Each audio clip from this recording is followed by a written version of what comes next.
David Moore, IRA Advantage. It is August 7th, 2025, and I just wanted to sort of talk to you real quickly about IRAs and 401k plans, IRAs and LLCs, 401k plans, and C Corps, I guess. And the reason I want to talk about that is people, the rules for retirement accounts haven't changed since they became a thing in the mid-70s, let's say. So self-directed retirement accounts, very well-kept secret. You've heard me say that before, but what I want to sort of tackle at this moment is a transaction that's just come to us last night. So we have a situation where I got reached out to by a financial advisor. He's got a client that wants to buy a business.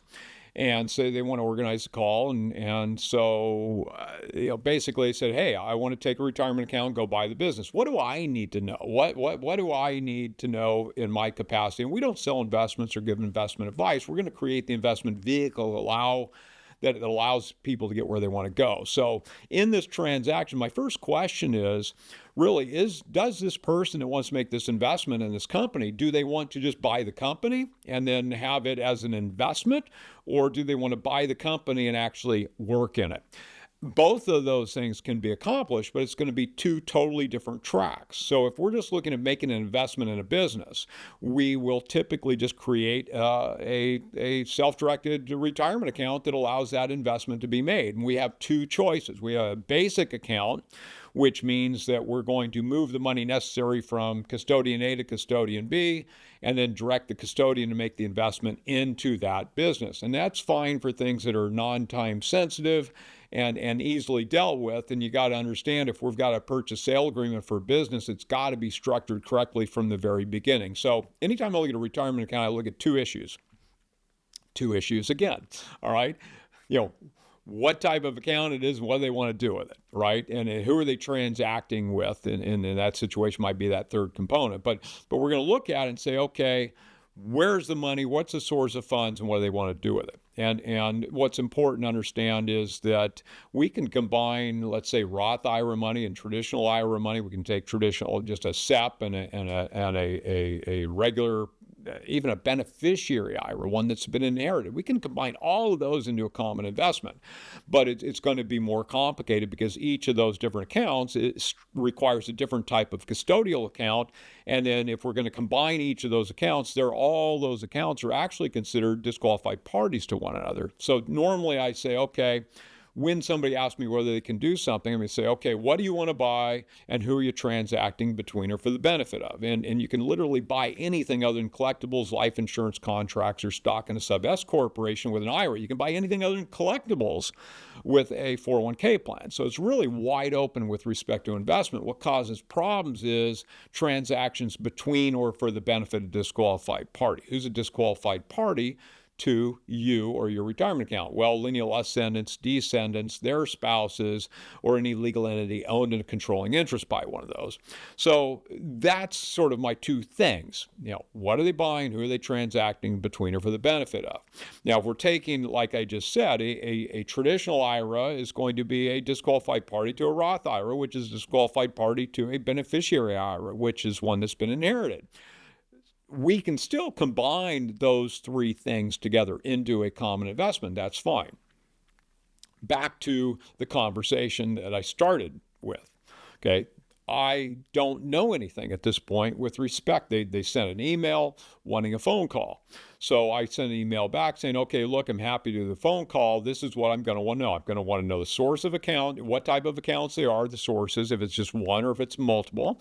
I'm going to want to know whether they're working in it or just making that investment. If they're just going to make the investment, as I said, they have a choice of a basic self-directed IRA or a checkbook IRA, or we call it the Checkbook Advantage IRA, and that's our company's term for it, and it's copyrighted.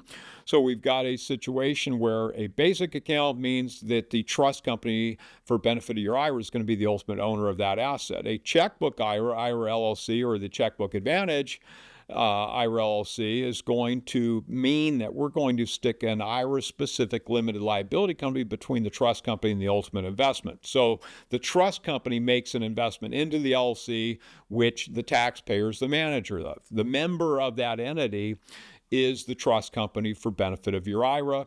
You would be the manager of it, so you're just negotiating to purchase that business in the LLC's name, and you as manager have the ability the power of the pen to get it done. That takes care of a mere investment. Now, if you want to work in the property, that structure is not going to allow it, period. Okay, that would, if you work in any way in that business, that's a prohibited transaction, which blows up the accounts involved with that transaction. So keep in mind, IRAs, you do not want to commit a prohibited transaction. Committing a prohibited transaction means all funds in the account are considered dispersed as of the first day in the year in which the indiscretion occurred. So it's really not something you want to mess with. If the person wants to work in the property or work on that investment in that business, then we're going to do a rollover business startup. So instead of a combination of an IRA and LLC, we're going to combine a 401k plan and a C corporation. So we're going to take the source of money, whatever these IRAs are, and keep in mind we cannot roll a beneficiary IRA, once again one that's been inherited, nor can we roll a Roth IRA into a 401k plan.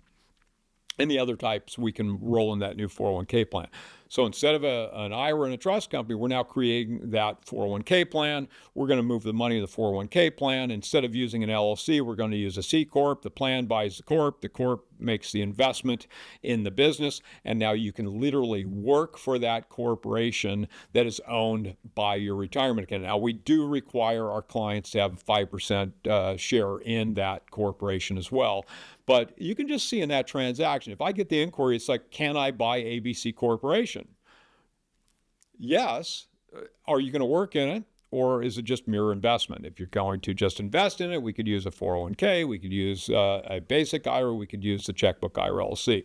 If you want to work in it, then we're looking at doing that rollover business startup, or ROBS, and that's going to mean we're going to migrate the funds into the new plan. The plan buys the Corp makes the investment, and there you go. Either way, it can be handled, and we're happy to help you out. And the best course forward is to give us a call. Talk to us, ask the questions, and we're going to go through all the pluses and minuses of everything and get you where you want to go. So thank you for coming to join us today. David Moore, IRA Advantage, IRAadvantage.com, and I look forward to talking to you soon. Bye-bye.